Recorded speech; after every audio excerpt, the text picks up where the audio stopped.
Good evening, citizens, guests, council, and staff. And are we ready for the roll call? We are. Mayor Cernanek. Present. Mayor Pro Tem Beckman. Here. Councilmember Brinkman. Here. Councilmember Cole. Here. Councilmember Hopping. Here. Councilmember Stallman. Here. Councilmember Valdez. Present. Thank you. And tonight we have a couple of daughters of one of the staff members that's been working a lot with a lot of our neighborhoods, Grace and Elise, and they'll be helping us with the Pledge of Allegiance tonight. So if everyone could join me and stand.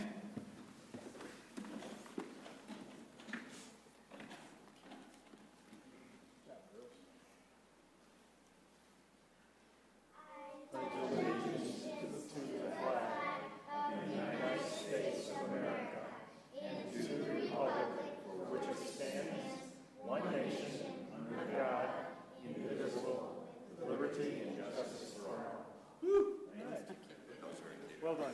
It's such cute. It's hard now. Water, you guys okay? If you get one for me, Terry, that would be great. Okay, and council, any agenda changes? Thanks. Seeing none, the agenda will be as it has been released. Looking for a motion with regard to certification of minutes. I have a motion. I move to approve, based on the clerk's certification, the July 21st video as the minutes for the July 21st, 2015 regular meeting of the City Council. Second. Council, we have a motion and a second. Ready to vote? The vote is unanimous. The motion carries. Thank you, Council. And now it's time for citizen comments or unscheduled public appearances. Unscheduled appearances are an opportunity for any citizen to express opinions or ask questions regarding city services, council policies, or in other matters of community concern that are not part of the scheduled agenda. Generally, an immediate response should not be expected. Typically, issues are referred to city staff for follow-up information or research and reported back to the council and the individual that initiated the comment or inquiry. If any citizen would like to speak during unscheduled public appearances, please complete a green citizen card. These are located on the table at the entrance to the council chambers. And please provide the green card to the city clerk or leave it at the podium. One thing I'll add tonight, because there's been a flurry of correspondence directed to council regarding a project called The Grove, and just to indicate some general comments with regard to that for those folks that may choose to come up and make those comments. The council is not expecting to hear anything relative to this particular project, as it has a use by right, which means that the whatever is being considered has been deemed to be within the property rights attached to the property. And so we may be up here, but there probably will not be any response, because I believe everyone that's communicated, if they haven't yet, have received a communication with regard to that information. So would anyone like to approach tonight for citizen comments? Paul?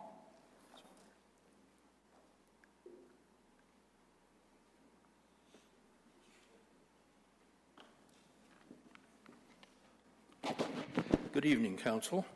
I hope you all had a pleasant evening out before your meeting here.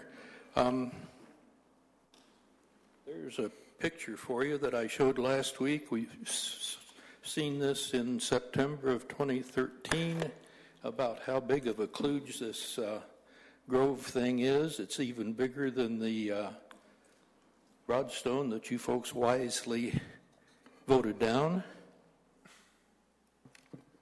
Here's another part that demonstrates that it is even bigger. It's 5 stories all the way around.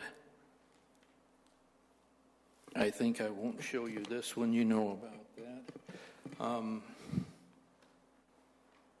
This is one of our concerns right here. It violates the COM plan, Policy 1 and Policy 2.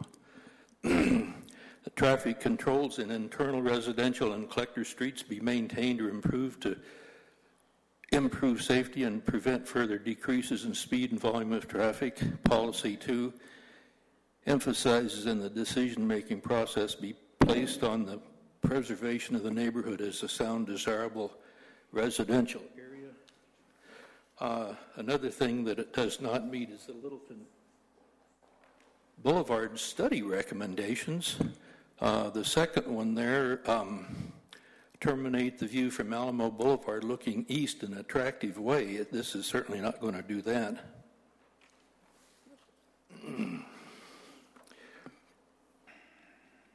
There's a list of issues that we feel like disqualify this thing from a right to build or a right to use or use by right, whatever you want to call it.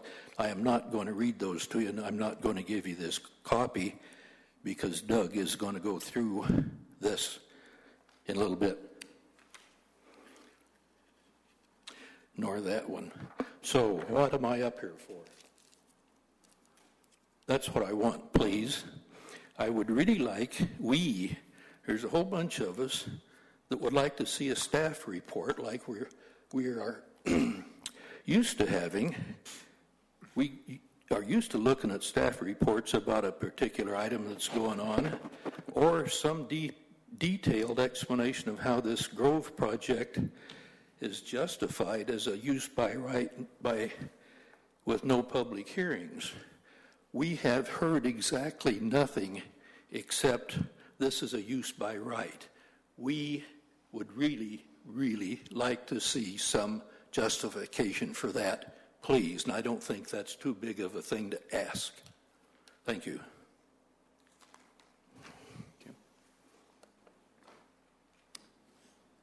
Next, Pam.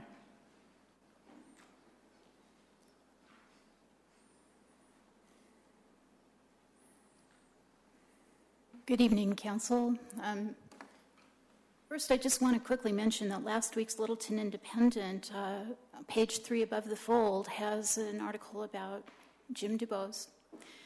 And he left us last month, and this is a great article. Thanks, Jennifer. Thanks, The Independent, for publishing it. There are still copies out there in the vending machine, and you can get your own paper copy if you'd like one. I think Jim deserves it.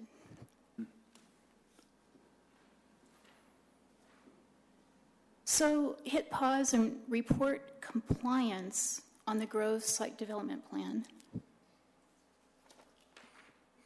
My summary of recent events and findings. Last council meeting, we asked you to pause. In the 2 weeks since, we've only heard that council can't act because the Grove is being called use by right. However, use by right requires legal compliance with applicable municipal code, I think.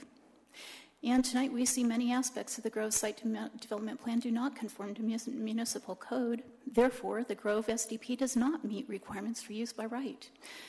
And I'll mention the one thing that President Ronald Reagan said that I think we all agree with: trust but verify. Show us. Pretend we're from Missouri and show us.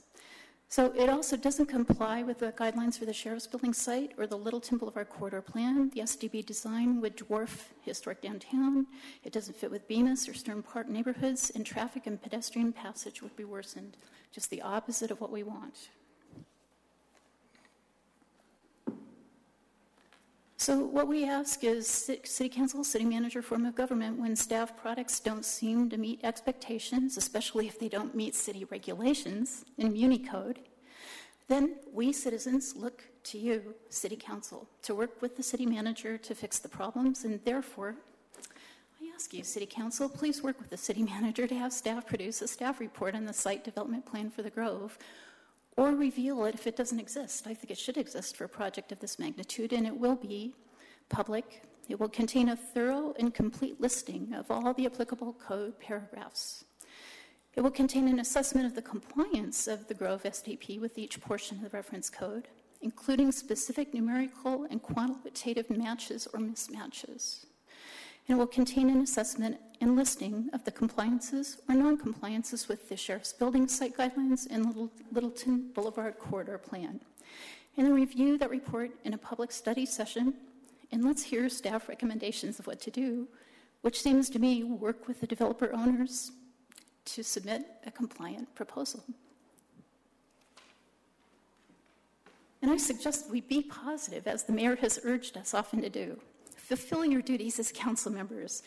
Meet the public trust in you with positive action. Isn't fixing issues a rewarding way to exercise council authority?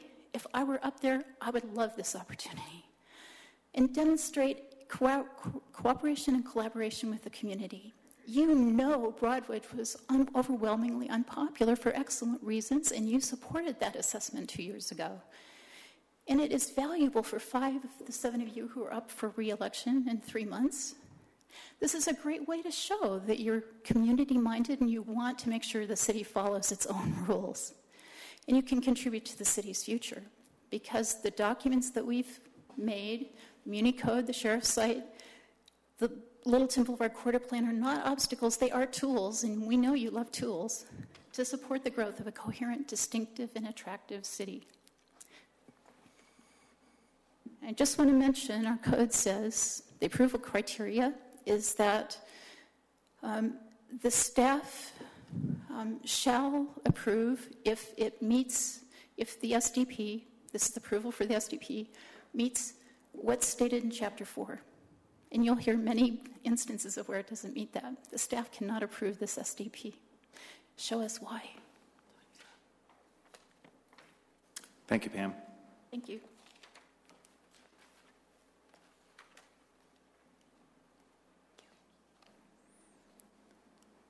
State your name. Hello, my name is Drew Nielsen, and I'm not here to talk about the Grove.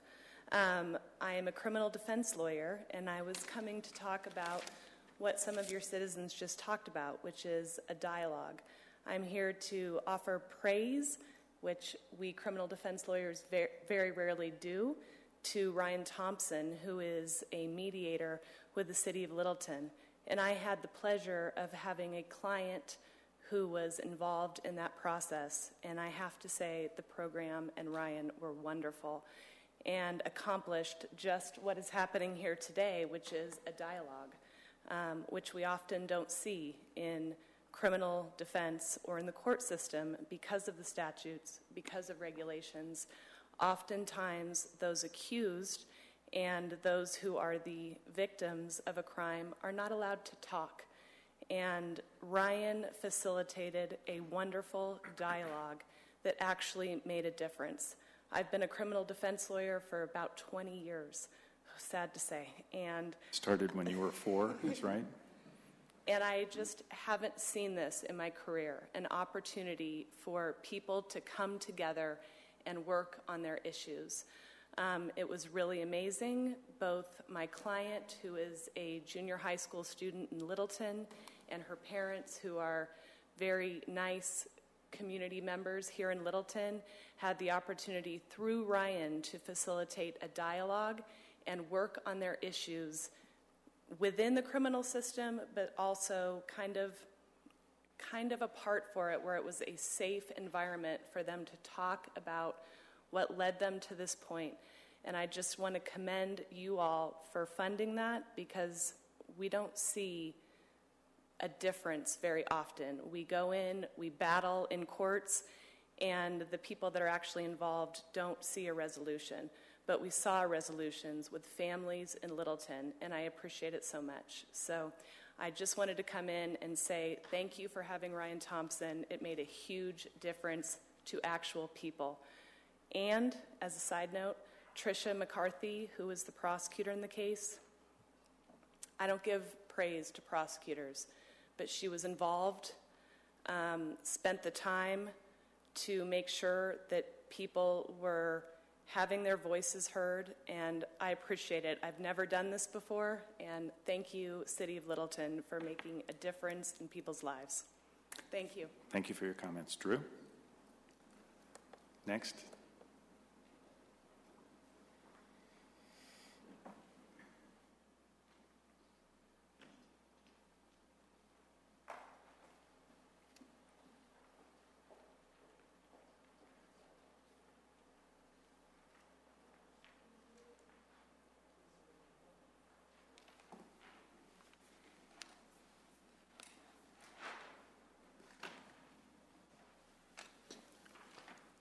I'll pass them down.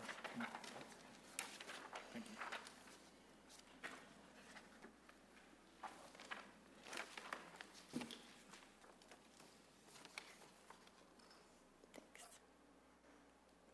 I am Leah Burkett. I live on South Bemis Street across from this proposed Grove project. And although it's a use by right and you haven't wanted to get involved at this point, I want to talk about the reasons why I think you should get involved. Looking into the municipal code, thankfully that's there for any citizen to look at, and I'll find a number of reasons how this project does not meet the municipal code. So I wanted to talk a bit about those. The first one that's most important to me is the open space on the site. As I mentioned to you last week, there's absolutely no setback along Bemis Street. I guess there isn't one on the Littleton Boulevard side either, but I found per the code 10.4.1 that at least half of the open space needs to be along public rights of way. So having zero setback along Bemis Street is not allowed. Secondly, residential occupancy in non-residential districts has to be in the same structure to have 50% residential use. And if you look at the site development plans, you'll see that there are actually two structures. One of the structures with most of the residential doesn't have any commercial use. It has live-work units, but not any real commercial use. Secondly, the parking garage, as I mentioned last week, that clearly the residential parking garage doesn't seem commercial. To call the residential parking garage a commercial space is, in essence, to say that residential parking is not required, which would break the Chapter 4, Section 9 of the zoning code.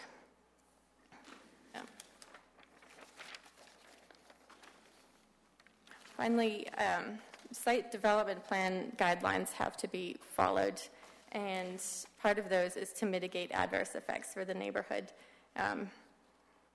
and also to follow design guidelines. So that's Section 10-7-3. And finally, a random thing I found was that commercial space should have loading requirements, and depending on the square footage of gross floor area, if you look at just the commercial space designated here, there should be at least 4 off-street loading spaces. So those are at least 4 things you have there in front of you that I would really like you to ask. I would like a public response to these questions. And I think that it would be better for the due diligence to be done now than to face a potential injunction to stop this project if it gets approved. So, thank you. Thank you, Leah. Doug?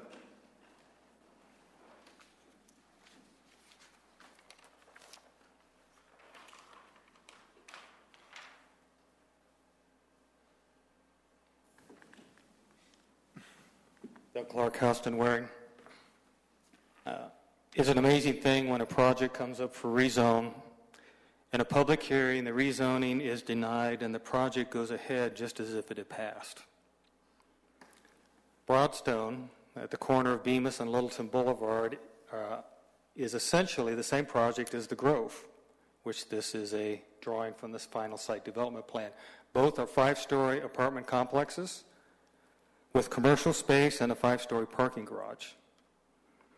The Broadstone rezone was defeated by you all, the council.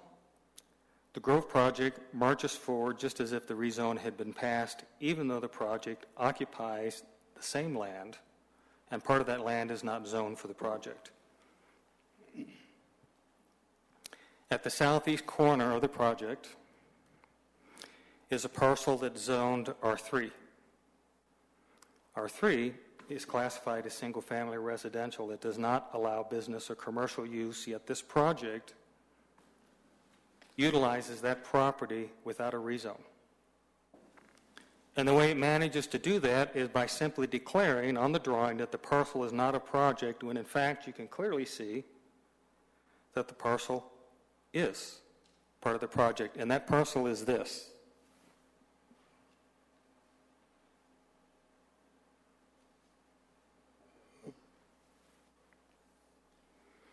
Parcel C is zoned as single-family residential. It was called Parcel 2 on the Broadstone. It currently contains a house, which is occupied. Parcel C on the drawing says that Parcel C is not a part. And yet it shows a fire lane running through the parcel that's servicing the project. It shows retaining walls for the project and stairs that come down into the parcel from the project. Apparently, it's now sufficient to simply label something as not happening on the same drawing that clearly shows that something is happening, and that makes it legal and acceptable. Since Parcel C is supposedly not a part of the project, it is not being replatted or rezoned. In fact, it's not really part of the final site development plan, even though it's drawn on the plan and shows facilities or built structures that are needed to approve the plan and to service for the safety of the residents there, because they just left it out of the legal description. So they draw it on there, they include it in there, it's zoned for single-family residential, but they just pretend like it's not part of the project, even though you can clearly see that it's on there. This is perhaps the most blatant, underhanded zoning tactic or development tactic that I've seen in Littleton, and I've been through a lot of zoning hearings. Thank you. Thank you, Doug. Carol?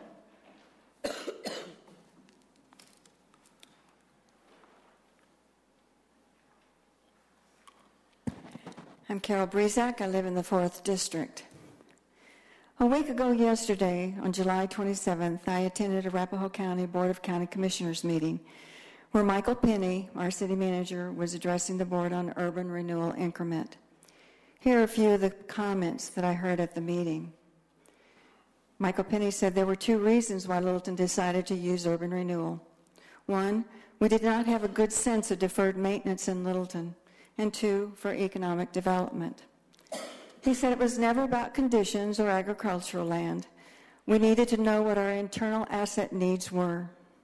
I'm not sure who the collective we represents, but he uses the collective we several times in his remarks. What I found confounding about the 2 reasons for using urban renewal is that they are not permitted by the law. The law is very clear. Urban renewal is to be used to remove slum and blight, and if economic development happens as a result, that's good. But economic development is not to be used as the primary reason for urban renewal, and it is certainly not a tool to be used to assess the condition of Littleton's assets. If that were truly a reason, why wasn't the entire city surveyed? The city manager told the commissioners that they did not intend to use increment until the project comes in. Again, another confusing statement. The manager is not on the LIFT board, does not have a vote on the LIFT board, and in fact has not attended a LIFT meeting. Since we have been told that urban renewal is at an arm's length from the city, I have to wonder why it is that it is our city manager that's addressing the commissioners on the intentions of LIFT. How does he know what LIFT wants to do or not do about the increment? He told the commissioners that we want to give the increment back to the taxing entities, and it was never our intention to use 25 years of collecting TIF. Again, Michael Penny is speaking for the LIFT board, and this statement just begs the question, if the collective we did not intend to use the increment until there was a project, why was the increment approved and started? Why were plans approved if there were no projects, since the plan is required to have a project according to the law? And if you did not intend to use the increment for 25 years, why was it approved for 25 years? Michael Penny also said that they would not be taking any increment without consent of the partners. Again, he is speaking for the LIFT board, since they are the only board that has the authority to make such a statement, and I have to wonder how it is that he knows what the LIFT board wants to do, since the LIFT board has not had this discussion, at least not in public. So my questions for council are, when did the direction of Michael Penny to take this proposal to the Board of County Commissioners occur? Has there been a meeting outside of the public view to discuss this matter? Was there an electronic meeting discussing this matter? Why is the council and Michael Penny representing the Urban Renewal Authority? Last question for the night. How does council expect to recover the tax dollars loaned to Lyft if the increment is to be returned? And I've saved the best for last. Michael Penny mentioned the share back with King Soopers and Breckenridge Brewery, a comparison that happens fairly often, as if the share back agreements are akin to urban renewal when they couldn't be more different. The share back to Breckenridge Brewery, according to Michael Penny, was about making them feel loved. Pretty silly reason for sharing our tax revenues with a private entity. Thank you.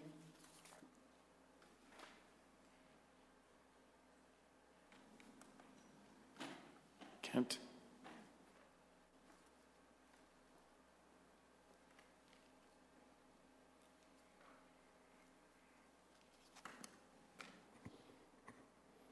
Good evening, Mayor and Council. My name is Kent Bagley, and I reside at 1467 West Briarwood Avenue. Wanted to make a few comments. First of all, kudos to the Public Services Department on the improvements to Windermere Street between Cayley and Ridge Road. The improvements are outstanding and well needed on a major collector street in Littleton.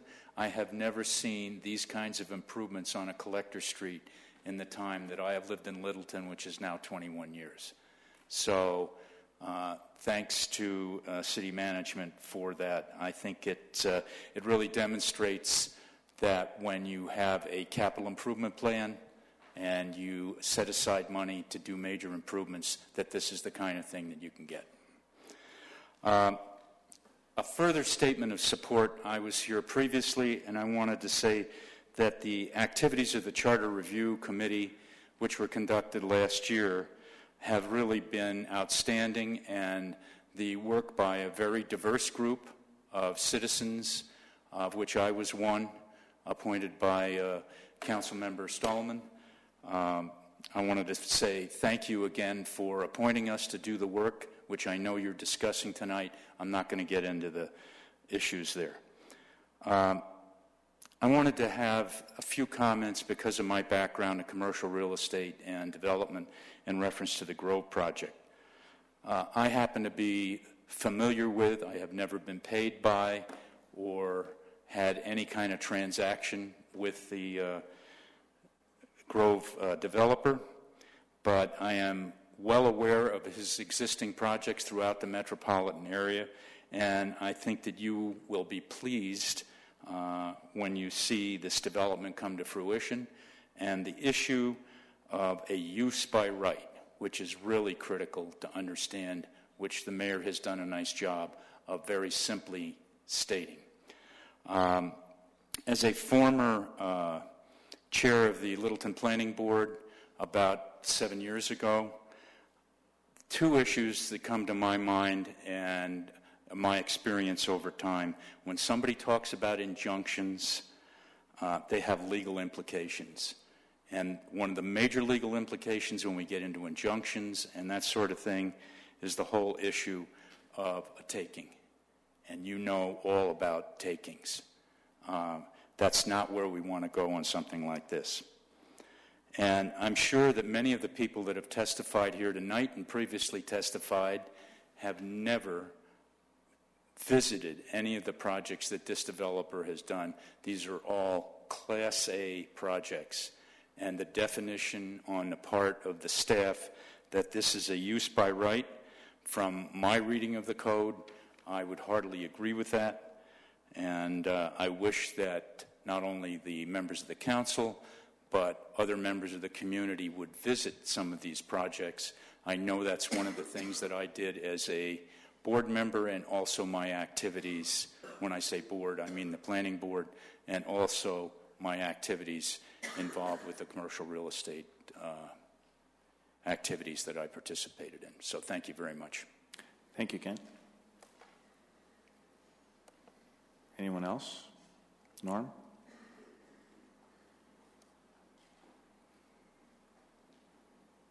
Norman Stucker, 801 Shady Croft Lane. I'm not here to primarily speak about the Grove. I haven't spent the time to dive into the details of it, but I did spend a lot of time 2 years ago and one of the very few people who actually supported the Broadstone project. So if this is, as someone said, identical to that project, I actually support it because of that reasons. My office is right across the street from it. I go by that site literally multiple times a day, and I look forward to those improvements there.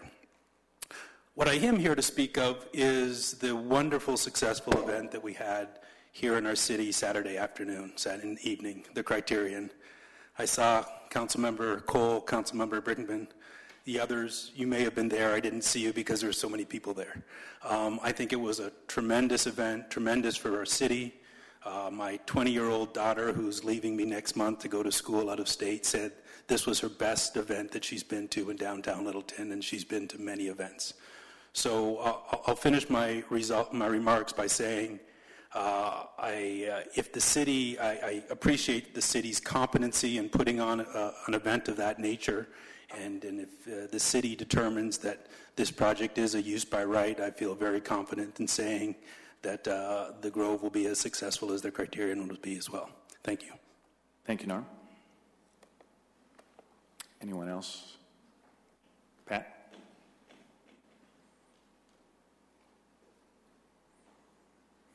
Pat Cronenberger, 5796 South Lakeview Street, and I want to add to Norm's remarks about the Criterium. I've attended it, this was the third year, and it was wonderful to see the popularity has increased in this event, and that this is going to be another fine tradition that Littleton can boast of that will be added to the other wonderful events that happen in downtown Littleton, like the Western Welcome Week Parade, and what's the other one? The tree lighting. So good work. I think it's one of those things that sort of is more reflective of an evolving community, and that's a good thing. It was a good project. Thank you, Pat. Anyone else? Seeing no one, Council will move on to comments and reports. City Manager. Thank you, Mayor. We've got several this evening, so sit back, relax. Today is National Night Out, and that's why we're starting the meeting later than usual. We had a total of 36 neighborhood parties attracting more than 1,000 citizens, and I'm sure we'll hear from you about how many each of you attended. We'll see who gets as close to 36 as possible. The Littleton Twilight Criterium Saturday night, you just heard, was a great success. We had it on our list, too. Several hundred people rode the course in the town Criterium, led by local sports journalist Susie Wargan. We told you about that the week before. And we had large crowds showing up at night for the men's and women's professional races, and there were steady crowds throughout the day listening to the live music, which most of you, I think, are aware of. The marketing partners, I think you're all familiar with that group, met this morning. We had 26 in attendance. It's the who's who of marketing in the city, and about half of them were at the Criterium and had nothing but positive things to say about that as well. Western Welcome Week starts this Friday with the concert in the park and fireworks at Stern Park. Saturday is Little Jam in Bega Park from 6:30 to 9:30 with that 80s band. Of course, you could go see that other 80s band at Hudson Gardens, I think, that same evening. So it's the 80s band or the 80s band. Both have food trucks. We'll be closing Bega Street, and this is the first time we've tried to do so in a large-scale concert in that park, so we'll see how it goes. We'll let you know in a couple weeks how that turns out. Not overly exciting, but I know our human resource staff is excited about it. They finished the electronic conversion of all our inactive medical benefit files. Woohoo! That's the big stuff here. And now working on converting the active employee files. Finance staff are training on a new online timesheet and attendance system this week. It will improve accuracy and accessibility and save staff time, and should be going live later this month. That's been a long-time project. Littleton Museum was awarded a Certificate of Excellence by TripAdvisor based on positive reviews, so no surprise to us. The Littleton Goes to War and 41 to 45 exhibit closes in 2 weeks, so if you haven't seen it, get over there and check it out. Street milling operations continue this week for the overlay of South Spotwood Street from West Cayley to West Lake. Paving of Windermere between West Cayley and Ridge was completed last week. Paving of Broadway is a nighttime project between West Rafferty Gardens and West Littleton Boulevard, and about a third of that paving was completed last night and will continue tonight, so route around that, and should be completed by end of the week. Littleton Fire Rescue, with my approval, donated a surplus fire engine to the Merino Volunteer Fire Department in Northeast Colorado, and several other surplus units will be auctioned as well.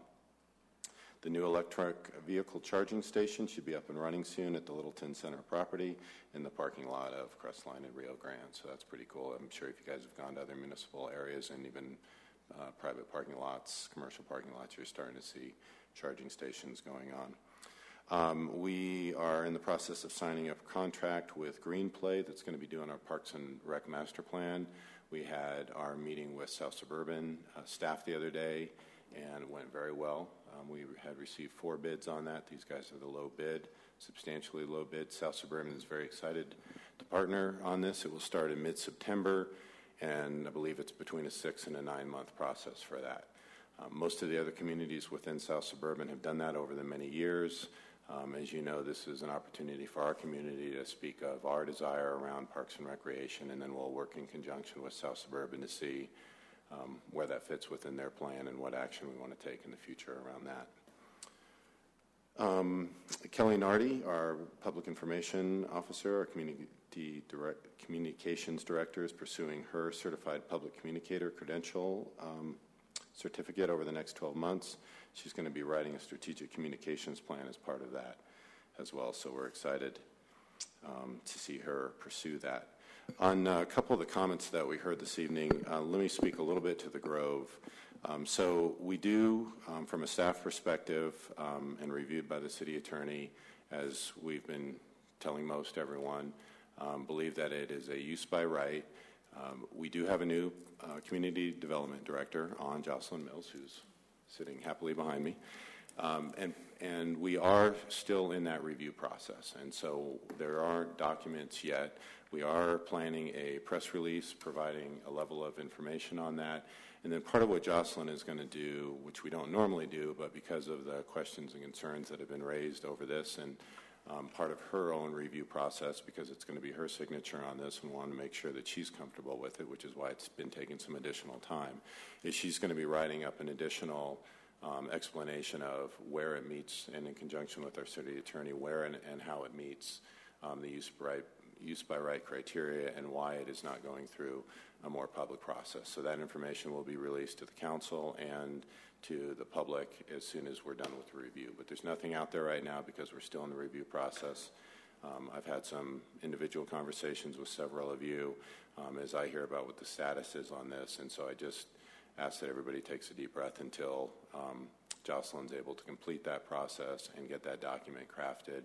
Kelly, of course, is working on the press release side of it, so that one is moving through the process, and we'll see where I expect by the end of the week is when we'll be done with that. It may move into early next week, but I guarantee Jocelyn wants to get through this process, and Kristen as quickly as possible. We also heard about my presentation, which I had told the council about, on urban renewal, my presentation to the county commissioners. And no, there have been, I'm speaking to you just in case you're questioning, but there have been no conversations with the LIFT board. My statements are from the council policy direction, the resolution that you passed, and the IGA that we were in negotiations with prior to the county, my words, walking away from that IGA agreement. So I felt very confident in the statements of what we're attempting to do. I think it has been the council's intent and desire from the day one that we are a partner. We wanted to be the poster child for partnership on urban renewal. And whether there was any TIF financing on a project, a development application, that would be done in conjunction with our taxing partners. That was the resolution the council passed. And then the IGAs that you approved are further action by South Suburban and LPS in service of that. And so our desire, our collective council desire, and you guys can correct me if I'm wrong, is to get a similar IGA with the county with the intent that we share back, give back those increment dollars until such time that there's a development application, which I have not heard any council member in any forum say anything, but that's what we wanted to do until such time that there was a project. And so that is the extent of where I was speaking from that, and I think you all knew because I left our training for that to go to that meeting. So confident in that. County commissioners were appreciative of it, and we gave their attorney a copy of the IGAs that we had with LPS and South Suburban, and as soon as we hear back and forth between the attorneys, at some point I hope to bring you an IGA that matches the LPS and South Suburban models as well. So if we get to that point, you will obviously see it because you'll need to approve it. So, and that's all I have this evening, Mayor. Thank you very much. Thank you, City Manager. Councilmember Cole. Whoa, I've got little bitty writing here to read. I was quick taking some notes. So first, the criterion was incredible. But I would tell you my favorite part was these little kids on bikes about this high going like crazy down Main Street. That was just precious. So if anybody missed that, I'm sure a lot of people did, that alone is worth attending.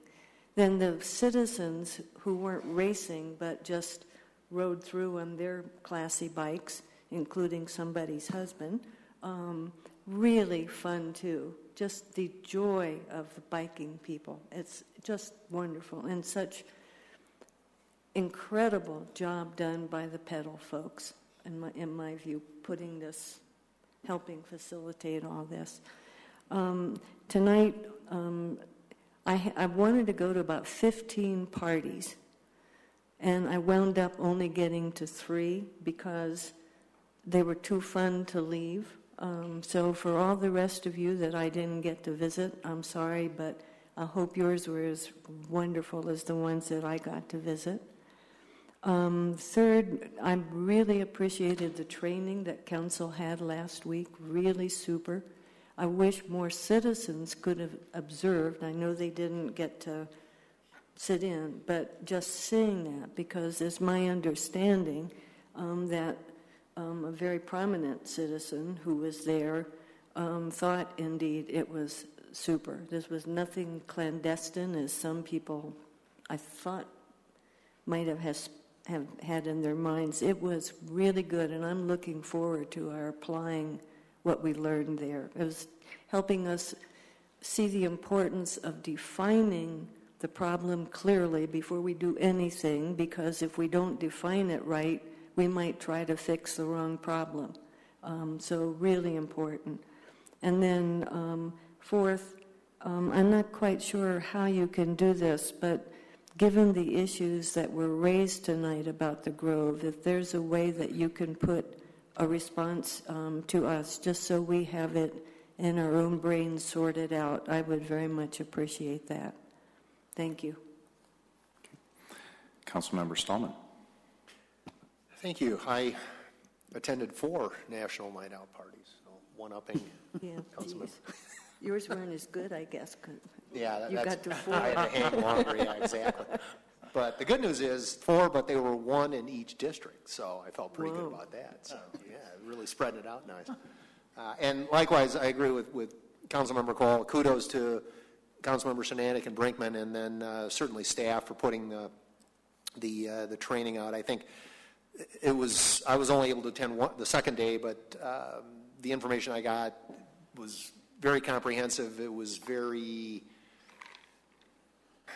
I thought it was extremely pertinent for purposes of changing the dialogue that we're having amongst all the stakeholders in the community, and I think it's pretty clear we need to work on that, and this was a good stake in the ground for making some positive progress in that regard. So I think if we can build off of that'll be real positive, both for the rest of this year and then on into the future. I attended the Arapahoe County Community Services Block Grant Advisory Committee meeting on the 29th of July, and there's apparently going to be a new statewide funding formula that the Department of Local Affairs is putting into place. Long story short, it's going to result in a bit of an increase to Arapahoe County based on a couple of factors, predominantly population growth and then to a lesser extent poverty. So the good news is there'll be a little bit more money homemaker programs, for some transportation programs, for food banks, this kind of thing. One of the issues, though, that got discussed has to do with market rental rates moving up at a rapid rate amongst all of the metropolitan communities, such that folks that are on fixed income or lower levels of average median income, or AMI, are having an extraordinarily difficult time finding affordable housing. I've seen this. This applies not only it applies to a broad spectrum of people. It applies to folks who, frankly, don't make that much money, and that could be a regular kind of job, just at a lower entry level, for example, a teacher. It can apply to working families. It can apply to folks that are borderline homeless, veterans, certainly folks with developmental disabilities that have a hard time getting resources to pay for housing. Had the conversation with City Manager Penny, and I believe Mayor Cernanek and I are going to try to sit down with the Executive Director, Joe over at South Metro Housing Options, and then Andy Hancock and Kyle, a couple of the board members, and sort of talk about where they're at in terms of affordable housing programs, what that means broadly, what they're seeing in the current market, and what partnering opportunities might be available for the city as a way to try to address a problem for some of our more vulnerable citizens. So we'll apprise you of that after we have the follow-on meeting. Thanks. Okay. Thank you. Councilmember Valdez. Thank you. Kudos to the bike race. If I don't know, can the city do maybe a thank you, because it was such a well-run event. I think most of us, if not all of us, were down there, so thank you. You can do that. Also, as the city manager mentioned, the museum World War II exhibit does close, I believe it was the 15th. So if you haven't been down there, do get down there. It's worth seeing. That's all I have tonight. Thank you. Thank you. Councilmember Brinkman. Thank you. Well, I'll weigh in on the criterium also, and being the third year in the Nationals with a $24,000 prize, we had professionals, elite professionals that were riding that a week from our race, they were racing in New York. So the comments back from them was that Littleton is one of their favorite places to ride. We've put together a event that is each year drawing a larger and larger crowd and more interest. I ran into a number of people who had never been to it before, and one gentleman said, "I can't believe Littleton would do something like this." And I said, "I can't believe we haven't done something like this. This is a healthy event that brings diversity of all ages, all incomes. It's not a booze party. It's not a dance party. It's an event where you're watching some of the greatest athletes and then some of the amateur athletes who just have a passion for a sport, and it's infectious. And I'm really proud of the way that the city put the event on. And I'm also really proud of a lot of the merchants who kept their stores open, handed out cowbells, which are typical in a bike race. And many of the merchants I saw walking around the streets had brought their families down. So it was great to see them embracing that too. And let's see, on the IGA, Michael, with the county, I just want to say that I'm really proud of the fact that you did meet with them and their response back to you from that meeting. That was a commitment that this council made to this community when we passed those referendums, that was something that we wanted to do, it was important for us to bring these partners in, and it's been kind of the gray cloud that we've struggled getting cooperation in line with the county. So I think working on that, on bridging that relationship and making that work is absolutely key. We have that relationship with the school board and with the Parks and Rec, and that's something that we made a commitment to, and I think it's important.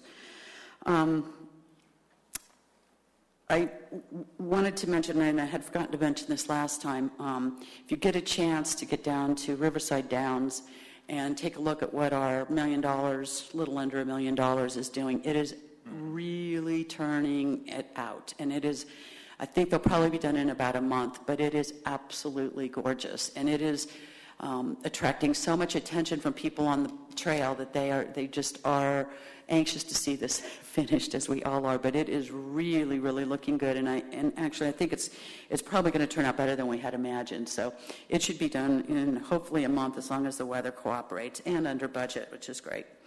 And then my final note is I saw a news article that was forwarded to me, and this is kind of a fun one. It's Zagat, which is a restaurant rating, national restaurants.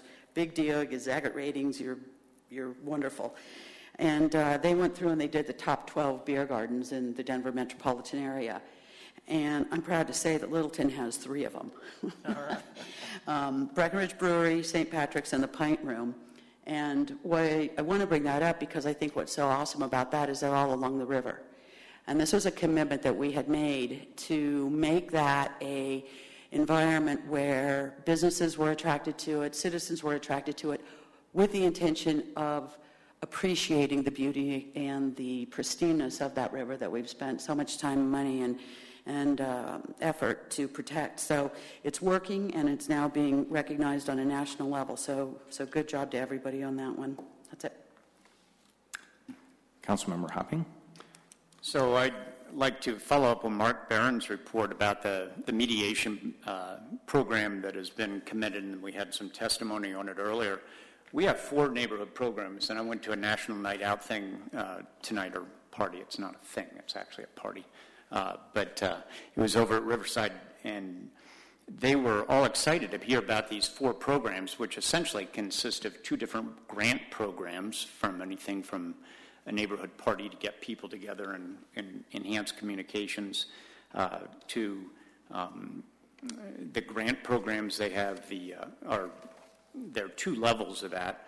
We have the mediation program, which was talked about, and then programs like Nextdoor, which are just meant to enhance neighborhood communication. That's all available on the city website, but it's really I was really impressed when Mark explained these the other night, or the other day, to me, and it's a great thing for neighborhoods to take advantage of. As Councilwoman Cole stated, I look forward to the upcoming report on the Grove. I think it's been frustrating as a council to field things, and we can refer them on to staff. That's all we can really do, but the clarification will be welcome. I think it's important, as just a generalized comment, that when there's market demand, and this is a viable real estate market, people look for market fit. And when they find there is market demand and there's market fit in a community, they're going to look for supplies of additional development sites. That's the way it happens, and that's good, and it's healthy, and it's strong, and it's very important for people to understand what's around them and how that can be developed in the long run so that it is healthy for the community, and everybody needs to take part in that process. The criterium was a lot of fun, and I think I got the only video of an actual crash, which Doug Reed, I'm not going to use the term confiscated, Doug, but asked for, and actually one of the people involved in the crash called me today and wanted the video, so it's really, really kind of fun. And also, were you contacted by his attorney? No, it was, first of all, it was in the women's pro race, and I learned some new words as they spoke to each other about the relative responsibilities they had going into the corner. But it was very entertaining to see. The World War II exhibit, again, on Thursday night, they're actually having a lecture at 7 o'clock at the museum by a gentleman who will talk about the post-World War II efforts and how all the planning for that went, and how that evolved and went on forward. I had to laugh today. I actually served on the Iron Curtain when I was in the Army, and somebody asked if the communists were there. And so it all goes back to this post-World War II thing. We were in the occupied zone at the time. But this should be a very interesting thing, and it's another type of event that our museum does a wonderful job of hosting, and it's part of the viability of Littleton that makes it such a great place to live. So that's that. Thank you. Mayor Pro Tem Beckman. Hi, just 2 comments. National Night Out, great success, and just remind everyone that that just doesn't happen. It's a tremendous cooperation in the police department primarily. It's an event that has been generated out of law enforcement for many years, and just in the last few years has gotten to be a all-city presentation. You get fire departments, emergency services, and others participating in it also. And that takes a lot of communication and coordination. And guess what? We have community volunteers that do the most of it. So thank the community volunteers who figured out a way to put it all together, those specific members at the police department and other city employees who worked very hard to make it happen. And it was a tremendous success. Plus, a little bit of money's available for the neighborhoods to do it, and it's made a tremendous difference. We are able to give them just a little bit of help in putting together that party, and it makes all the difference in the world. I went to 5 of them, and they were great. The other thing I want to mention is... you say 5? 5. You win. Okay. I want to make sure I won. Nobody liked you long enough to have you stick Nobody around. talked to me so I could leave real fast, yeah. Wait for Phil. No, Phil's going to take it. The other is the City's Aging Well initiative. I continue to talk to people who are impressed with what we're doing. And again, we're a community that's taken this issue on. We have a resource center at the library 20 hours a week. And we have visibility in city functions with that group, and we get a lot of referrals to it. And I want to mention 2 things that I'm hearing. One is a lot of their clients are the children of older adults that live in the Littleton area. I don't know that that was anticipated. So you end up talking to people in their 40s and 50s that are trying to figure out the best things for people that are in their 70s and 80s, and they live in Littleton.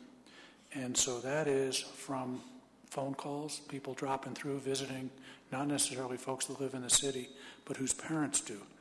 The other is that the housing costs is a number 1 topic among the folks that are using that referral agency.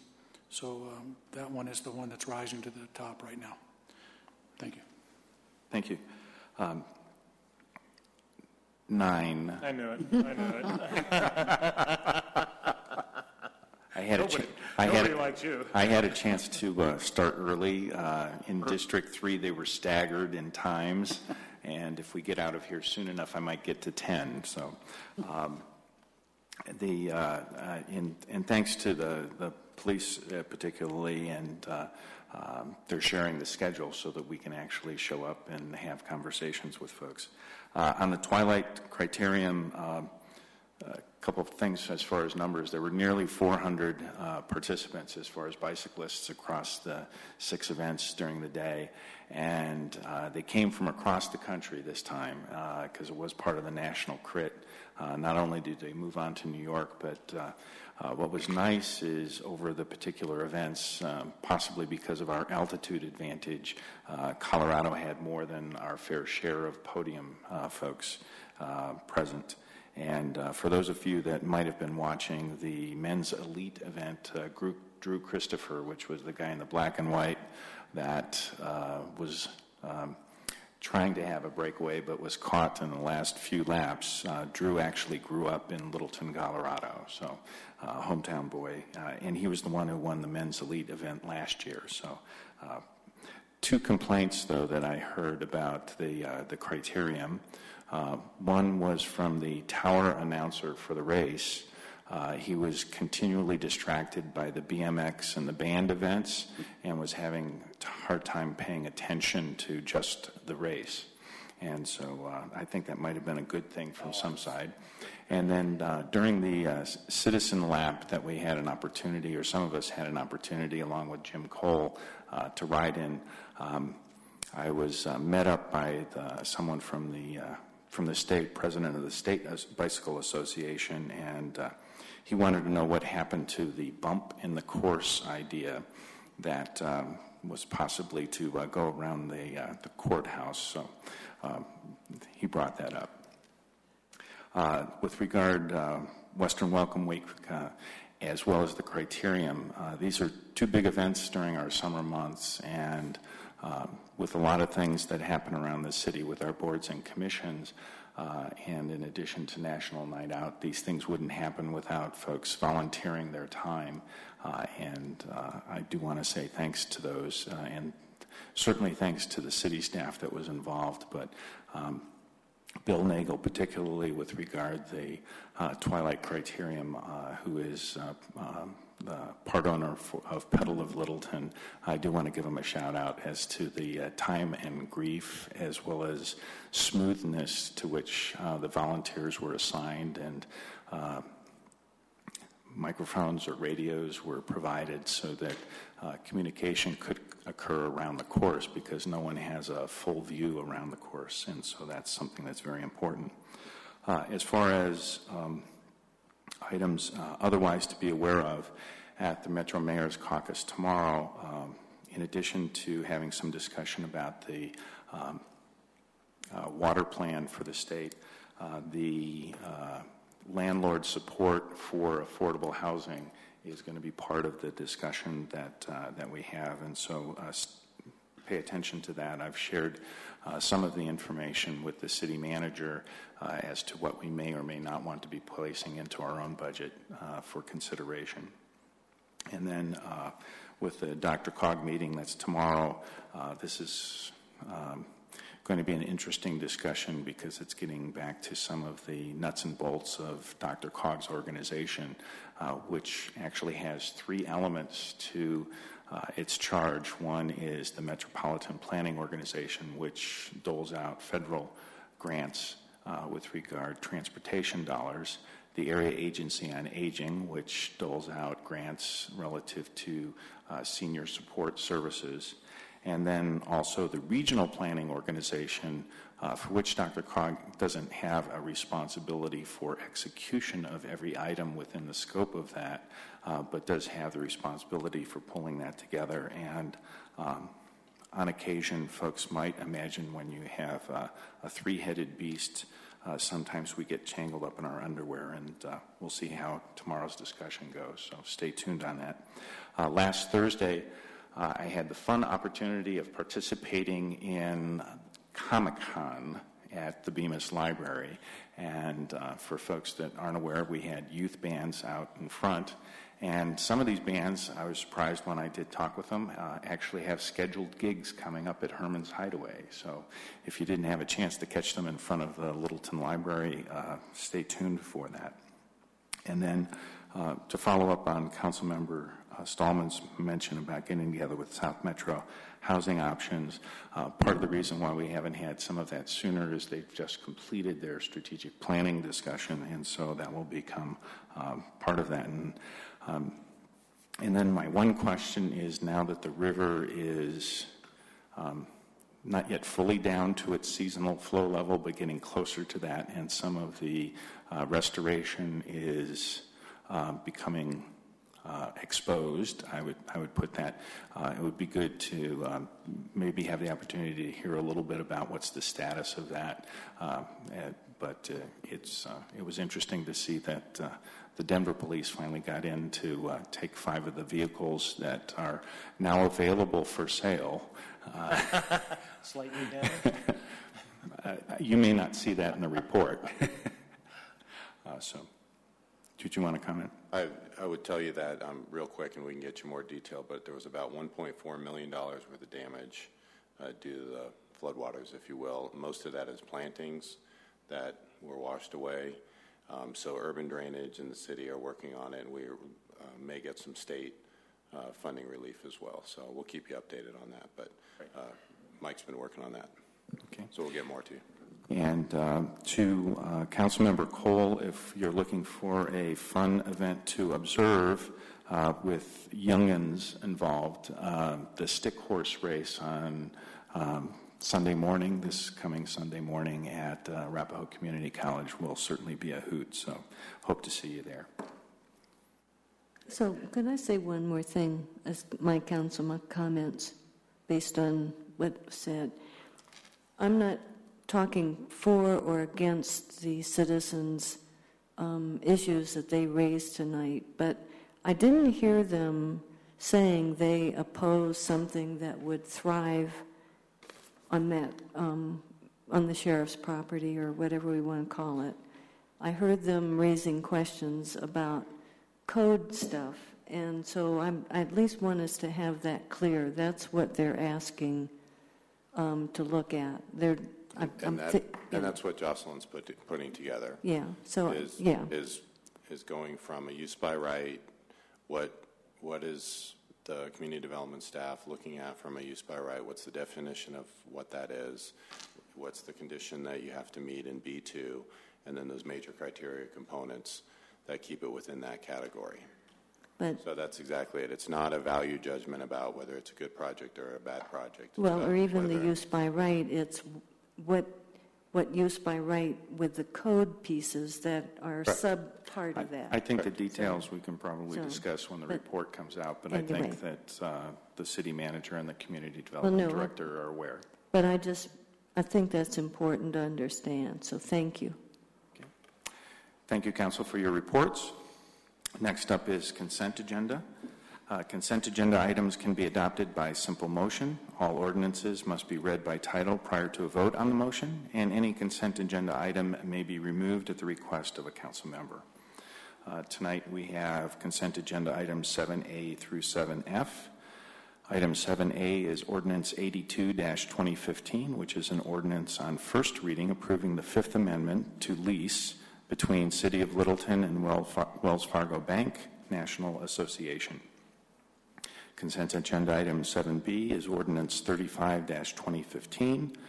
This is an ordinance of the City of Littleton, Colorado, submitting a ballot question to the registered electors of the city at the November 3, 2015 regular election to amend sections 21 and 22 of the city charter, and items B through 8F are 5 more items to be considered for the fall ballot. Agenda item 7C is Ordinance 69-2015, an ordinance of the City of Littleton, Colorado, submitting a ballot question to the registered electors of the city at the November 3, 2015 regular election to delete Section 109 of the city charter concerning the sale of water or water services. Consent agenda item 7D is Ordinance 73-2015, an ordinance of the City of Littleton, Colorado, submitting a ballot question to the registered electors of the city at the November 3, 2015 regular election to amend Section 155 of the city charter so that franchisees may pay permit and inspection fees. Just a wording correction. Must pay. Oh, franchisees must pay. Sorry about that. Thank you. Consent agenda item 7E is Ordinance 81-2015. This is an ordinance of the City of Littleton, Colorado, submitting a ballot question to the registered electors of the city at the November 3, 2015 regular election, proposing to amend the city charter by the addition of a new section, 124, to establish a charter review committee. Consent agenda item 7F is Ordinance 83-2015, an ordinance submitting a ballot question to the registered electors of the city at the November 3, 2015 regular election to delete sections 116 and 117 of the city charter concerning railroad tracks, crossings, and switches along or across public thoroughfares. And looking for a consent agenda motion. So moved. Second. Okay. Council, we have a motion and a second regarding the consent agenda, titles as read.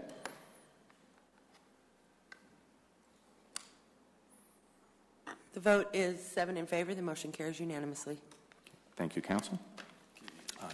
Next, we move on to ordinances for second reading and public hearing. These are the 5 items we've previously considered as ballot measures for this November election. These are the second readings of these. First up is agenda item 8A, which is Ordinance 28-2015. This is an ordinance of the City of Littleton, Colorado, submitting a ballot question to the registered electors of the city at the November 3, 2015 regular election to amend gender and other references in the city charter. City Manager, would you like to make some general comments with regard to all 5 of these? I would. Thank you, Mayor. In general, just primarily for the record, remind Council that Council appointed a Charter Review Commission. Those folks worked for several months with staff, and their recommendation was given to you. We We have a couple of the members of the Charter Commission in the room with us, so they may want to speak during the public hearing. But essentially, these are the combined 10, the 5 that you just approved on consent, and then these are some of those ones that, as we've said several times, that were universally supported and recommended for charter amendment from the Charter Commission to you, and that the council had previously reviewed these during a study session and also were supportive of moving these forward. We looked for items that were relatively innocuous in our minds, but that we really felt like continued to move the work of the Charter Commission forward. This was not work that we wanted, nor did you, nor did they want to be put on the shelf. And so this is a movement forward. I know the council had, some of you wanted more, some wanted less. It was a variety pack around this, but these are ones that we felt are doable from a city clerk standpoint, from a county election standpoint. And so we do support all of these, and they come with a recommendation, unanimous recommendations from your Charter Commission. Okay. Council, any questions at this point? We're taking them one by one, right? Yes. Yeah. Okay. We're still on item 8A. So seeing no questions from council, I open the public hearing at 9:11 p.m. with regard to agenda item 8A. Citizens are limited to 4 minutes for each speaker. Speakers will be called in the order they're signed, and these particular instructions will apply for every item this evening. Rowdy or disruptive or threatening behavior by members of the audience during or in response to a speaker's comments during the hearing will not be permitted. And with regard to item 8A, there is no one signed up on the roster. Doug Clark. Sorry, I'm new to all that public hearing stuff. I have no problem with changing the gender references or gender language in the charter. I do, however... Doug, just state your name. Doug Clark, Houston Waring. Circle, District 4. I have a serious problem with changing the title of the President of the Council to Mayor.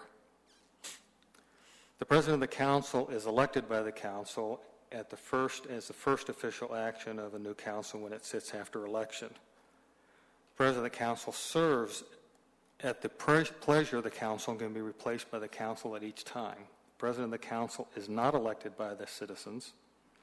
He or she has no independent authority, has no authority to set policy, and has no authority to state positions of the city which have not been approved by the council as a whole. The President of the Council does not directly direct or does not direct in any way city employees. And when representing the city, the President of the Council is actually representing the City Council. The President of the Council is a very different animal than what most people think of as a mayor. For example, like the mayor of Denver. And I know this, and everybody that has served in the position knows this, because we get calls from people who are confused about what power and responsibility the President of the Council has. I've been called by people who actually thought that the President of the Council had power, and he or she does not. And I would have to explain that the President of the Council, what the city calls as a mayor, is really somebody who presides over the meetings and signs documents for the city and shows up at events.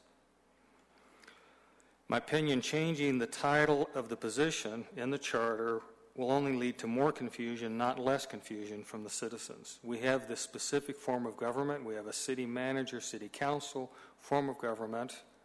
We have a council president that's elected directly by the council, whose job it is to run the meetings on behalf of the council, who does not direct the employees and does not have that kind of power.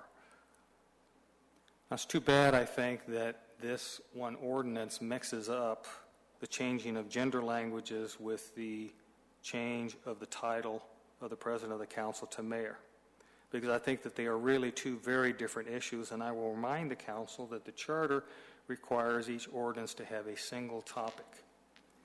And I am of the opinion that changing genders, adding he's and she's instead of just he's, is a very different animal than changing the title of the president of the council to mayor. Thank you. Thank you, Doug. Kent.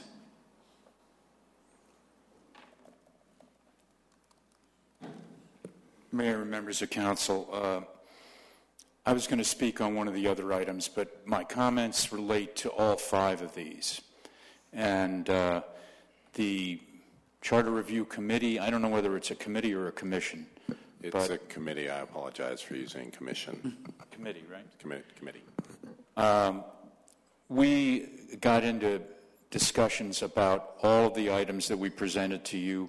I think there were about 30 that came back that you thought were worthy of further review on your part, of probably maybe 50 or 60 on our part.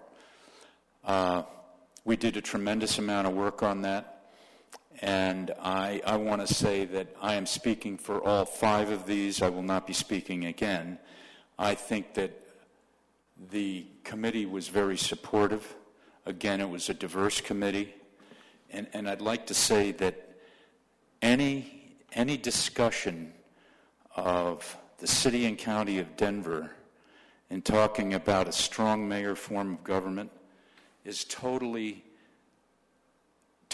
out of the bounds of anything that relates to a council manager form of government. This is a council manager form of government, but there are numerous cities throughout the metropolitan area that have a mayor who happens to be elected by the citizens and serves on the council as the mayor. One of our neighbor cities, Ron Rakowski, is the mayor. He breaks ties, but he is the mayor and elected by the citizens. And this is a lot different than in a comparison between Littleton and the city and county of Denver, where it's a strong mayor. Basically, the mayor runs the show in the city and county of Denver. That's not the way it is in a council manager form of government. So I would suggest that you think clearly about that issue. That's the only comment that I wanted to make. Thank you. Thank you, Kent. Anyone else? Sally? Oh, Kent. Come on back down. Just give your name. I'm sorry. I'm interrupting him now. I'm sorry. Kent Bagley, 1467 West Briarwood Avenue. Thank you. Thank you. Sally? Careful. Thank you very much. I am Sally Parsons. I reside at 6777 South Ridge Lane, Littleton, 80120. I was very pleased to be appointed to the committee and to serve as chairman with co-chairman of Susan Thornton. We had 14 great people working very diligently to come up with the recommendations on the charter. Sounds very dull. It was not. We have pleased to thank you again, staff, for the in-depth information and instantaneous support on various questions that were coming up, both from the public and from our members. We all had a good time with it, and were able to resolve our differences, if there were any. At this point, on the 5 issues and on the total vote, everything was unanimous. We had a unanimous support for the total changes that we submitted to you on the council, or on the charter amendments.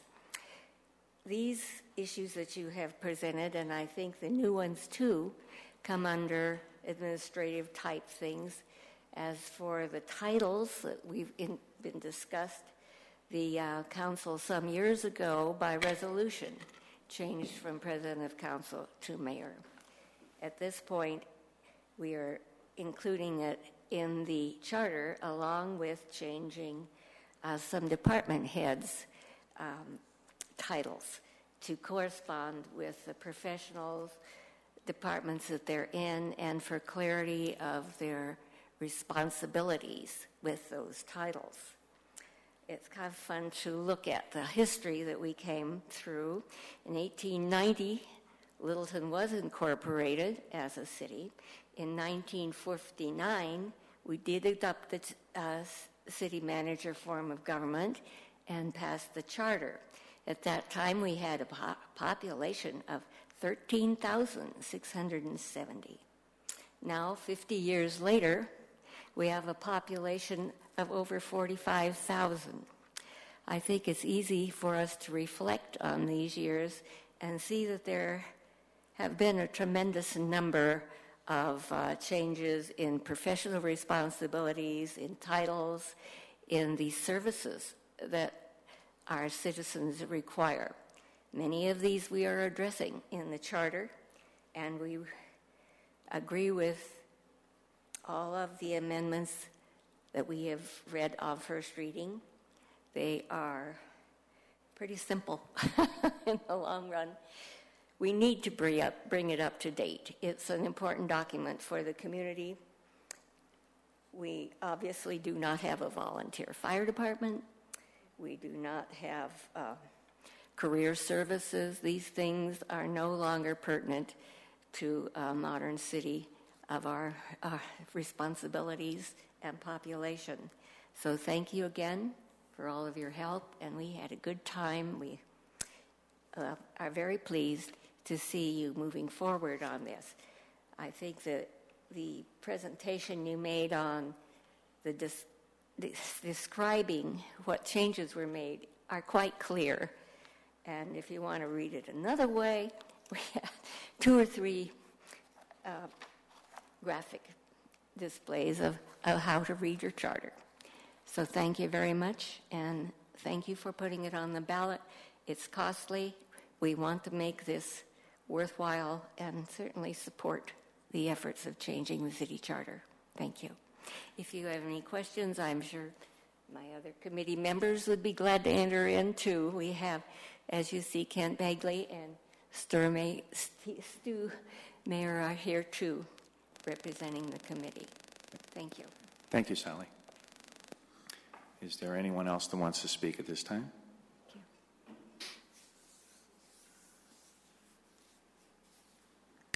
Stu?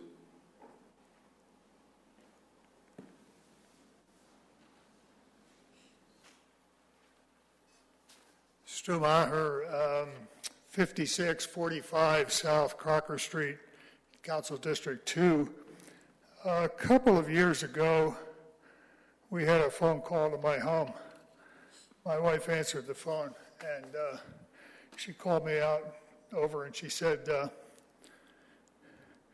"It's Council Member Brinkman. Why is she calling you?" And I said, "I have no idea." And my wife said, "Well, don't say yes to anything." Well, I think the point is that the citizens who came together to form this committee said yes to your invitation and your thoughtfulness in the timeliness of reviewing the city council in the city charter in a larger sense. I was struck at our first meeting by the diversity of the committee. I knew several of the people there pretty well, few I knew just having crossed paths with them.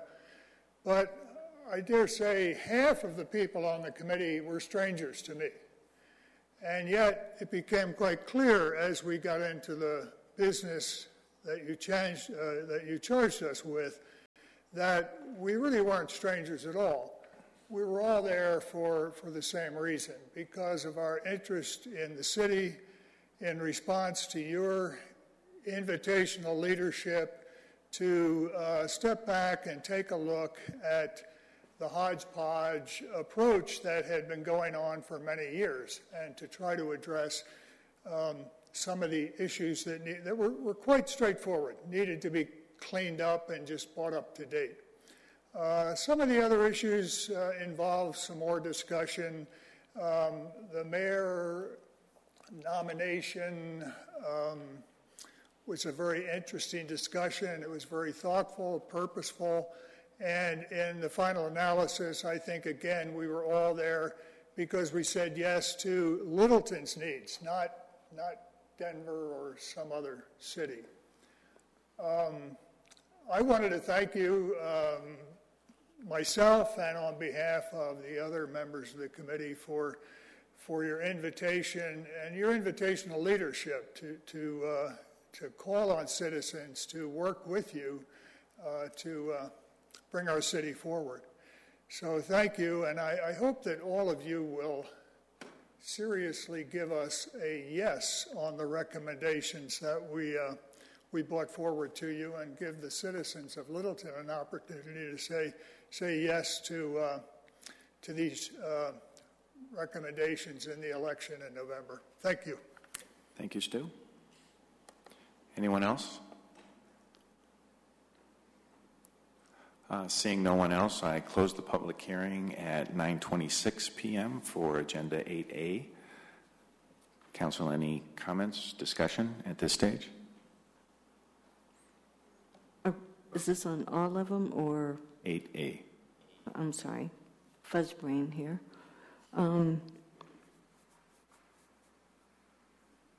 I know how I'm going to vote, probably don't need to comment. Do you want a motion? Yes, we'll take a motion. Move to approve the ordinance on second reading, submitting a ballot question to the registered electors of the city at the November 3rd, 2015 regular election to amend gender and other references in the city charter.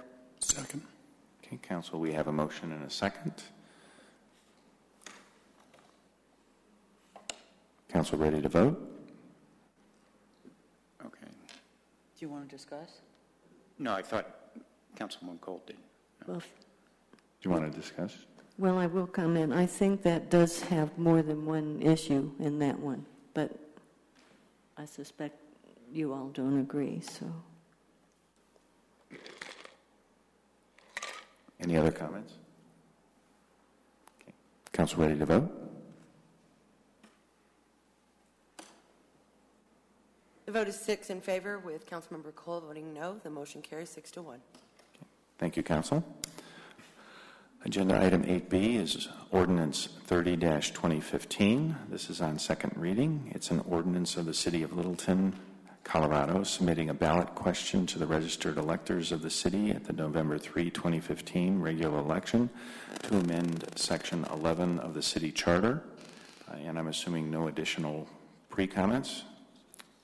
So we will open. Excuse me, sorry. I noticed that the ordinance that's attached under Section 2 has ballot question number 2 above the question, and we were initially numbering the questions as we brought them forward, but those numbers are set by the election officials. So I would ask that that would be struck from the ordinance you're considering tonight. We'll make a note of that for the motion, please.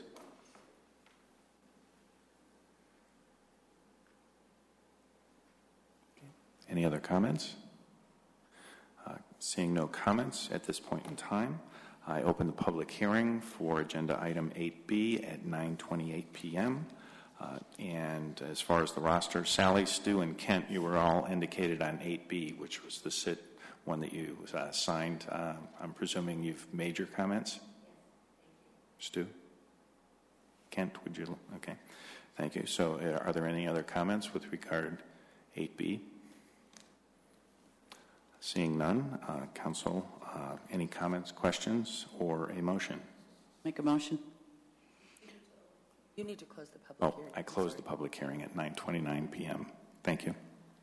Move to approve the ordinance on second reading, submitting a ballot question to the registered electors of the city at the November 3rd, 2015 regular election to amend Section 11 of the city charter with the omission of the verbiage ballot question number 2. Second.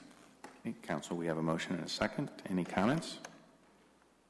Seeing I none. have just a brief comment. We discussed on first reading the complexity of this relative to the wording on the ballot, and the city attorney explained to us the limitations of ballot language, which we take at face value, but it was explained at that time that there will be some outreach on this because I think it is important for voters to understand the context of this a little more than is explained in this, but I think it's a good thing, but we just need to make sure that outreach is in place, and I assume it will be. And maybe the city manager could comment on using Littleton Report, at least as with regard to that, or the city clerk. We will be having a complete and comprehensive explanation of these ballot questions in the Littleton Report in October, so that it's a little closer to the election. And we've got some other ideas for outreach as well. Okay. Council, we have a motion and a second. Any additional comments? Seeing none, Council ready to vote? The vote is 7 in favor. The motion carries unanimously. Thank you. Agenda item 8C is ordinance on second reading 45-2015, an ordinance of the City of Littleton, Colorado, submitting a ballot question to the registered electors of the city at the November 3, 2015 regular election to amend Section 60 of the city charter. No preamble comments. There is no one on the roster. Would anyone care to approach? Open it. So I open the public hearing at 9:31. Sorry, keep me on there. So 9:31 p.m. Anyone looking to approach? Seeing no one, close the public hearing at 9:31 and 30 seconds. Council looking for comments, questions, or motion? I move to approve the ordinance on second reading, submitting a ballot question to the registered electors of the city at the November 3rd, 2015 regular election to amend Section 60 of the city charter. Second.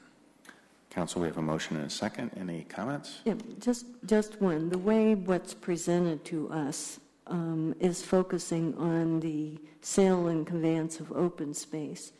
And the issue for clarity is that it shall also be added, because there's already something that has to be approved in that section. This is adding something else that has to be approved, right? So, thank you. Would the city attorney care to respond? Yes, I don't understand the question. Parks already have to be improved. This is adding open space. Correct. Right? And Yes. so it's not replacing that piece, it's adding something to that. Correct. It's just an addition. Right. As the motion says, to amend Section 660. Yeah, but it doesn't say also must be approved. It's an also piece, not replacing. Thank you. Council, we have a motion and a second. Seeing no further comments, Council ready to vote? The vote is 7 in favor. The motion carries unanimously. Thank you. Moving on to agenda item 8D, which is an ordinance on second reading, 63-2015, which is an ordinance of the City of Littleton, Colorado, submitting a ballot question to the registered electors of the city at the November 3, 2015 regular election to amend Section 104 of the city charter. No preamble comments? Thank you. There's no one listed on the roster. Doug, approach, please. Open. I'll open the public hearing at 9:33 p.m. Doug Clark, Houston, Waring. The city currently spends millions of dollars on health service for the citizens of Littleton right now. The most obvious being the $4 million or so that's the expenditure spent each year out of the Emergency Medical Transport Fund. Medical transport is clearly health-related, especially when it's done on a non-emergent basis, as currently happens in Littleton. In addition, the city also funds agencies and activities which are clearly health-related. Arapahoe Douglas County Mental Health and Doctors Care are just two examples. Furthermore, there very well may be a need in the future for the city to provide health services that it's not currently providing, such as spraying for mosquitoes to suppress the West Nile virus. Many cities in Colorado are doing exactly that this year, even though the county supposedly provides health services. I have no earthly idea why you would want to remove one of the most basic and important services that is and should be provided by government out of the charter. I certainly do not consider the city's role in providing health services to be obsolete, regardless of actions that may or may not be taken by the county, and especially since you are currently funding actions that are health-related. If it's your intention to remove the health service provision of that section of the charter so you don't have to fund those services, then I strongly object. If it is your intention to remove this health service language from the charter but still provide health services in the future if the urge hits you, which is what the minutes from the Charter Review Committee indicated, then what could possibly be the point of removing that language from the charter? And what will the citizens think who voted to remove that language from the charter if they find out that after voting to remove health services as one of the items that the city provides, they find out that you're spending their tax money to provide those health services after you recommended that they take it out of the charter? I believe that amendments to the charter should be very carefully thought out, and to me it seems pretty clear that this particular amendment to the charter is not. Thank you. Anyone else looking to approach? Seeing no one, I close the public hearing at 9:36 p.m. Council looking for questions, comments, or a motion? Bill. Ask the city manager and city attorney. I mean, the charter stipulates that pretty much everything we do is for the health, safety, and welfare of the community. Health services would seem to be narrowly construed in that regard in terms of a formal definition. What's the definition of health services for the record? So you have several members of the Charter Commission. It might be most appropriate to get their thoughts from it. But my recollection from it hits on what your take was, that health services in the more global sense of how the conversation occurred are the social services provided by the counties in the state of Colorado. Not sure where the language came from. And here it is a requirement without any real definition and no mandates from the state because the counties handle that. And so it wasn't a value judgment about whether you should or shouldn't be providing those services.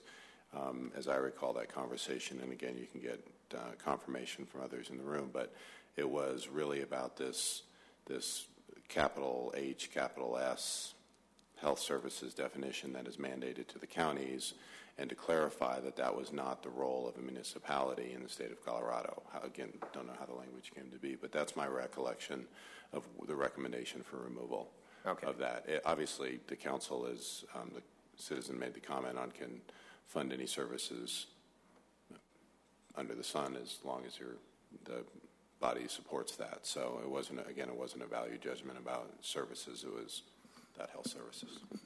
And just to add on to that, if you look at the language of Section 104 and what we're striking, the amendment revision to the provision doesn't then prohibit the city from providing those services. It removes the mandate that we will provide those services. Okay, so I mean, if we want to spray for mosquitoes or fund Arapahoe Douglas Mental Health because there's advantages vis-a-vis the police department, that's pretty clearly within our purveyance to continue to do. Correct. Okay, thanks.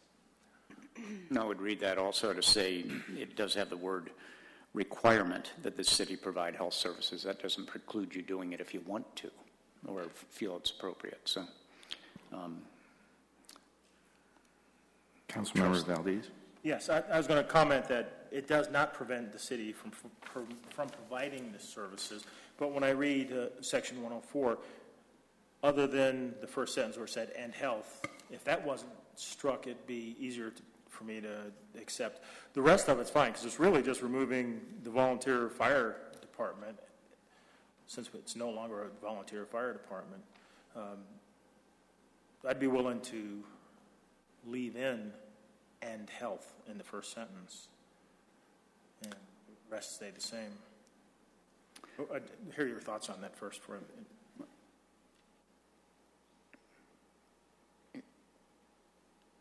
Well, from my perspective, reading it is it almost reads as a requirement that we will be in a position of, because it says the council shall provide by ordinances health services for the preservation of the rights of purposes and for preservation. By taking off and health, it doesn't say that we will be providing by ordinance fire and police services, and fire for us includes rescue, for the preservation of the rights of purposes and for the preservation of public and private property, health, peace, and safety. So I look at it as we eliminate the requirement, but we still have the provision in there that we're in that space for the general health. So I do have a question, because I don't have time to flip through and find that section. Would you read the piece about the fire department, the volunteer fire? The provision that's struck? Go ahead. Read it. All right. In a separate ordinance, the council shall, for so long as it deems necessary, provide for the formation and operation of a volunteer fire department. Such ordinance shall clearly define the authorities, duties, and responsibilities of the department, provided, however, that such ordinance shall not in any manner restrict the authority of the city manager over any paid employees or property of the city. Okay, so that, as I read it, and as you just read it to refresh me, doesn't say we have to provide a volunteer fire department as long as we deem necessary. So my concern about removing it is, given the incredible fire danger that it looks like we're going to be facing more and more of in the West with this long-term dryness coming year after year, that we might want to have not only our professional fire department, but have a volunteer one that would be trained and activated when we have something major happen. Not in the next year or so, but I foresee a time when we're going to want to mobilize citizens in a volunteer department. Mayor? So removing of this language would not prohibit the council in any way from creation of a volunteer fire department. This is old language, and it's enabling language which isn't necessary in the current situation, and the council could put together a volunteer in any time. So, and again, you've got members of the committee. Mm-hmm. And we do volunteer committees all the time. Yes. So, Clerk, do we have a motion on the floor yet? We do not. You need to close the public hearing, Okay. Mayor. I thought I did, so I'll close it again. I closed the public hearing at 9:43 p.m. relative to agenda item 8D. Council looking for comments, questions, and particularly a motion. I move to approve the ordinance on second reading, submitting a ballot question to the registered electors of the city at the November 3rd, 2015 regular election to amend Section 104 of the city charter. Second. Council, we have a motion and a second. Any comments? Council ready to vote? The vote is 6 in favor, with Councilmember Cole voting no. The motion carries 6-1. Okay. Thank you, Council. Moving on to agenda item 8E. It's ordinance on second reading, 79-2015, an ordinance of the City of Littleton, Colorado, submitting a ballot question to the electors of the city at the November 3, 2015 regular election to delete Section 122 of the city charter. No opening comments. We have no one on the roster. Would anyone like to approach? Open the public hearing. Oh, I'm going to open the public hearing at 9:44.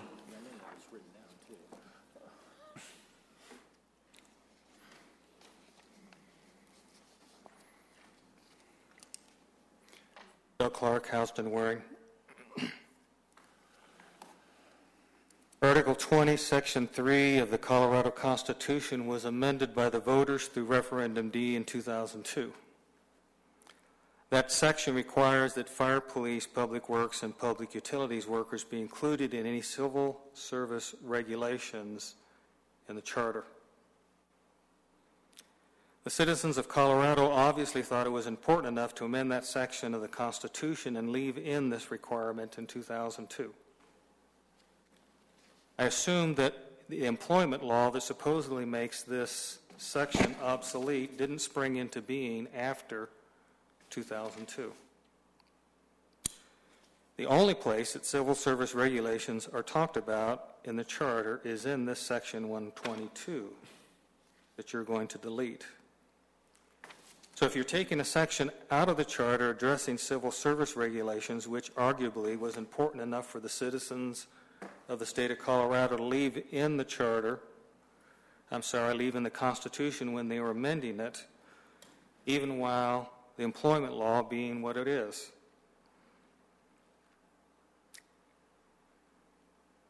If the council believes that the employment law has come into place and done the service, the part of civil service regulations without going through the process required by the charter of putting it up for a vote of the people, then perhaps you ought to take it out. But I believe that the part that is somewhat deceptive is classifying this as obsolete because of changes in employment law and at the same time folding in a policy question that has to do with notification to the council of when employees are fired or transferred without describing the implications of that. So if in fact civil service regulations have been implemented in the city backhandedly through the employment manual without going through the process delineated in the charter, then the only part that really is remaining is the requirement for the notification of the council by the city manager when he or she fires or transfers an employee. That clearly is a policy question. It's not a question of obsolete language. In fact, the citizens of Littleton thought that the notification provision was important enough because in 1992 they changed that section of the charter to add a provision that defined how long the employee had to be employed with the city before that notification was put into effect. If you're going through and taking obsolete language out of the charter, I think you should be clear and concise about what's actually obsolete and what's actually a change in the policy. If you as a council don't want to be notified when the city fires employees, then be upfront and state that that's the position that you're taking in the charter by the change to this section. Don't classify this as just obsolete language, because it isn't obsolete. It's still in effect until the council goes through the process of making an ordinance and putting up a civil service commission to the citizens that they then pass or don't pass. Thank you. Anyone else looking to approach? Pat? Pat Cronenberger, 5796 South Lakeview. Nothing I've heard here about these proposed amendments seem like anything other than basic housekeeping, long overdue updates to a document that is in desperate need of being updated. It's clear to me that any of these amendments should pass, and that when they do on the first Tuesday of November, that civilization as we know it here in the city of Littleton will continue. I do hope that the council staff will pursue a very rigorous communication strategy to make it very clear to citizens that the process was undertaken in a very sound way, where council members appointed representatives, there was diversity on the committee or the committee, and that their pictures, if they so consent, be in the Littleton report. These are real people. This is who they are, and that they had rigorous conversation and discussion and unanimously agreed on these things. And I hope you'll be very, very aggressive about getting that kind of information out.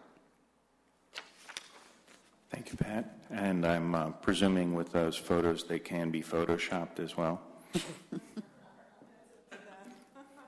Anyone else looking to approach? Pam? I'm Pam Chadbourne in Crestline in Nevada, a block and a half from here.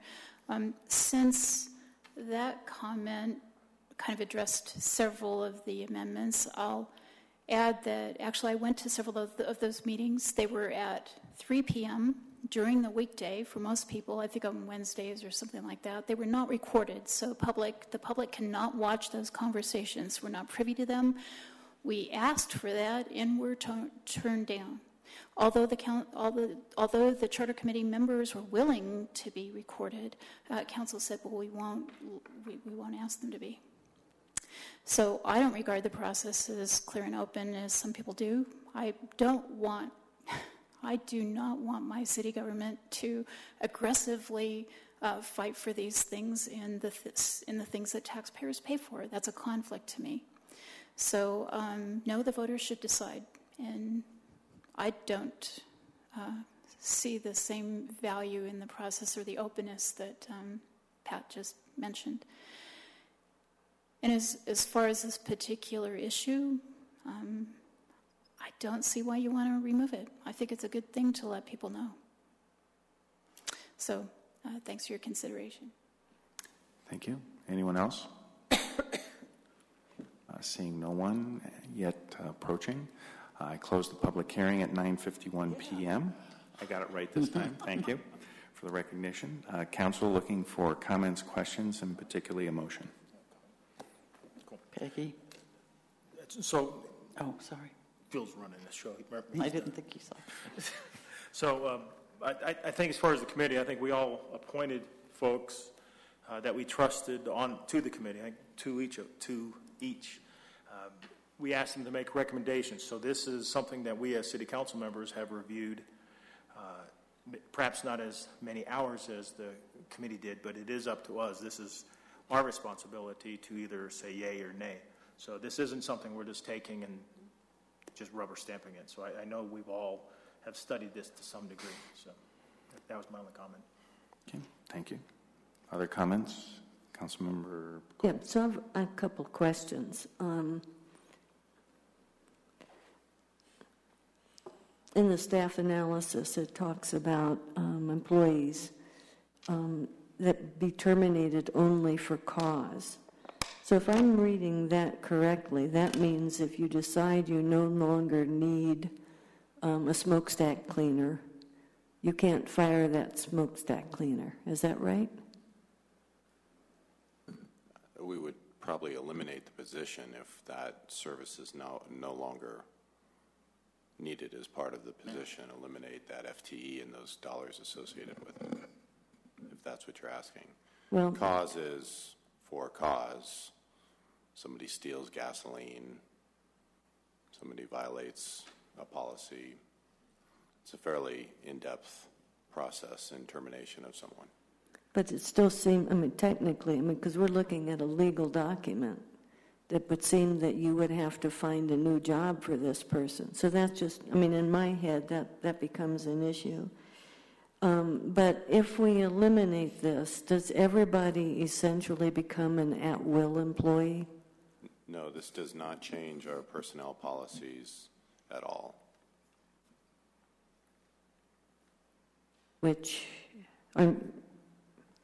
So since I'm not recently involved in how you do that, so if somebody's we have a progressive disciplinary approach. Colorado is an at-will state. We have a progressive disciplinary approach that we take for termination. And is that... We'll have property right interest. Is that a code issue or just our practice? Personnel policies Okay, issued by the so manager. it's not a real, I don't mean this insultingly, it's not a real...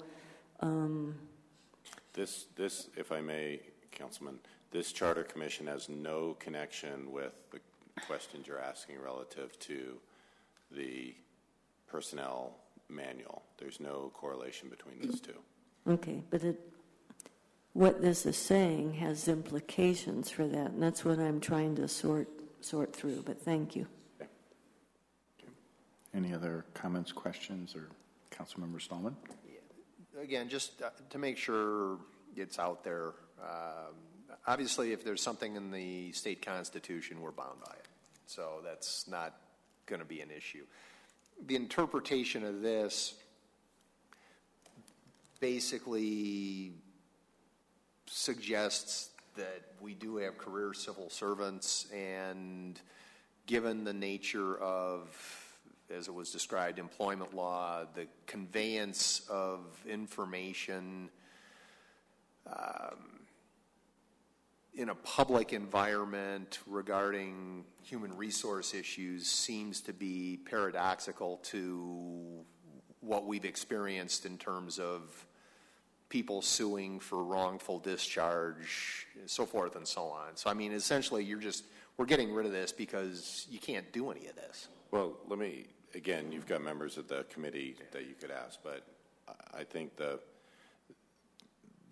issue around, and I'm going to broaden it because I think there is language in here, and a lot of it you will see the next iteration of the ballot questions that we bring forward are things that were in the charter that the committee felt it wasn't redundant language, but it was language that council had authority for anyway, and to give more discretion, that might be a little broad of a statement, but removing it from the charter did not remove the council's ability to enact it. And so your desire to have information about turnover in staff, how many hires do we have, any of that, you can ask for it any time you want. I mean, obviously there's confidentiality issues in some cases, to your point. A lot of the conversation that the committee had, in my recollection, was these were things that they did not believe should be in the charter, but should be at the discretion of the council and due by ordinance. And this is not the only example of that, but there's several others that are in there, a lot of which, as I mentioned, come through the finance department because general accounting principles change over time. The value of the dollar changes over time. So rather than hard coding some of that into the charter, the committee felt, I don't know why I keep wanting to say commission, but the committee felt that evolution of time and those definitions and the values, et cetera, should be at the discretion of the council to amend as they see appropriate. And to me, this was one of those that fell into that category. It wasn't that elimination of this meant it went away. It meant it shifted to the council seated at any given time to say, what do you want to know about the current employment base? Okay, thanks. Thank you. Council looking for a motion? I move to approve the ordinance on second reading, submitting a ballot question to the electors of the city at the November 3rd, 2015 regular election to delete Section 122 of the city charter. Second. Council, we have a motion and a second. Council ready to vote? So I would like to make a statement. For me, the key here is the federal and state laws that have come into play since our charter was created. So the protections that are there, plus the ordinances that we can do. Council ready to vote? The vote is 7 in favor. The motion carries unanimously. Council, thank you for your attention and your participation this evening. Remind everyone, hope to see you at various different 87th celebration of Western Welcome Week. And the last item that I have relative to the criterion is that the first corporate-sponsored bicycle race that I've been able to find in Littleton was on June 20th at 3 p.m., 1895. So it was June of this year was the 120th anniversary of the first bicycle race on record with corporate sponsorship in Littleton. So it's part of our history. Joe's horseshoeing service. Oh, yeah. Do you know how to deal